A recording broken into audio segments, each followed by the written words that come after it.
এসে গেছি নতুন বছরের ব্লগ নিয়ে।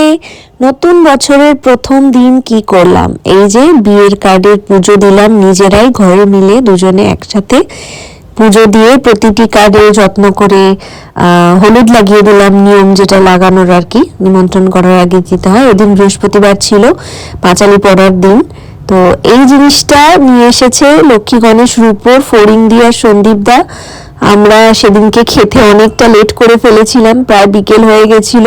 তো ওরা ওই জন্য এসে গেছে যখন, তখন আমরা লাঞ্চে বসেছি। আর কি করা যাবে, ওদেরকেও তাও একটু মাছ ভাজাই খাইয়ে দিলাম আমাদের সাথে, বললাম ঠিক আছে খেয়ে নাও এখন, পরে আমরা ইভিনিং এ চা কফির ব্যবস্থা করছি। আর কি, আমার মোমো সুন্দরী তো সুন্দর করে সবসময় পরিপাটি হয়ে থাকেই, তোমরা দেখেছো।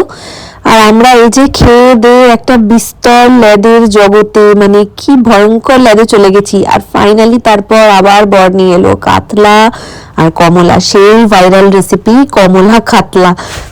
সবাই মিলে হাতে হাতে লেগে পড়লাম কমলা কাতলা রেসিপি তৈরি করতে, প্রচন্ড উদ্যোগে। সবচেয়ে বেশি এক্সাইটেড ছিল এই দিন হচ্ছে শ্রুতি আর ফড়িংদি, কারণ ওরা কোনোদিনও এই রেসিপিটা আগে খায়নি, সন্দীপদাও খায়নি অবশ্য।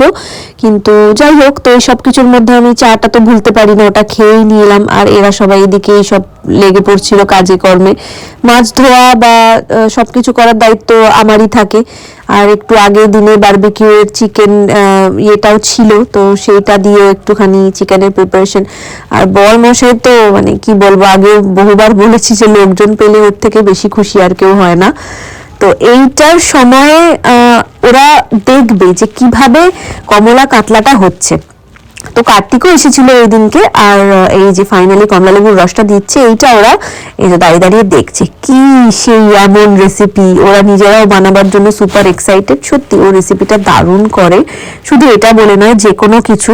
আর রাত্রিবেলায় গরম গরম ধোঁয়া ওঠা ভাত দিয়ে একটা ধোঁয়া ওঠা কমলা কাতলা, ওফ ভাই সেরা।